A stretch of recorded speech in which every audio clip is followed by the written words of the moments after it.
Hello everyone, welcome to my channel. In my last video, I received a comment with the question how I make my doll stand. So I decided that better to show how I make it. The most easy way is to use paper. I took watercolor paper, but you can use computer paper instead, just make it in 2 layers. Poster board will be fine for this doll stand too. Measure 1 inch and fold the paper.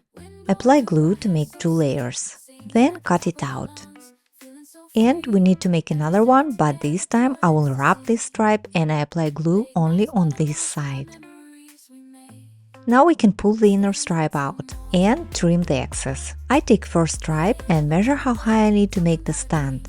Bend it along the line. Take the second stripe we made, mark where you need to bend it, and put it on until this line. Now put the stand on a table and measure how long need to be our stand. I make mark here, bend, and put it over the inner stripe. This doll stand already can hold the doll, but we need to move it with the doll. So there are different ways how to make it. You can glue a piece of transparent tape and a small piece of double-sided tape if the back side of your doll is laminated. Or you can use Velcro circles. I glue the soft part on the doll and loops I put on top. And I attach it to the stand. Instead of Velcro, you can also use magnets. So now we can move the doll with the stand however we want. And when playtime is over, it is easy to bend it and store with the doll. For the next way to make a stand, you will need 2 pieces of cardboard, glue them together, and cover with paper. Next, I take computer paper and I mark the height of my stand. Cut it on the line, then make a paper tube. I take small paper stripes which I will glue at the bottom and top of my paper tube.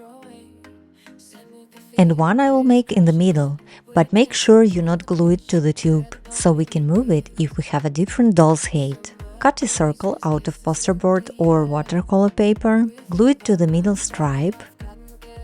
Now I take the base and glue my paper tube on it. Add Velcro and it's done. We can decorate it with stickers or make some 3D design, all depends on your imagination. Almost the same way I made my gold doll stands, but instead of cardboard I used wooden circle and also used chopsticks. I just put it in the hole and I paint it with gold painting. The wooden circle you can find in the craft store, it is using for joints for toys. Also I have this doll stand, it made out of foam board, I covered with black paper and glued 2 rectangles together. I use poster putty to hold the doll with this stand. To make my doll sit on a sofa, sometimes I glue 2 small pieces of foam board together and I attach it to the doll using poster putty, so my dolls can sit. But usually I just bend the legs on the doll and put it on the sofa with this way or this way. So this is all my paper doll stand secrets. Maybe you will find some of them useful for you. I hope you enjoyed this video, and if you did, please like, comment, share and subscribe. Don't forget to ring the bell so you won't miss any of my future crafting adventures. Make paper dolls with joy and happiness, and I hope to see you in my next videos. Bye!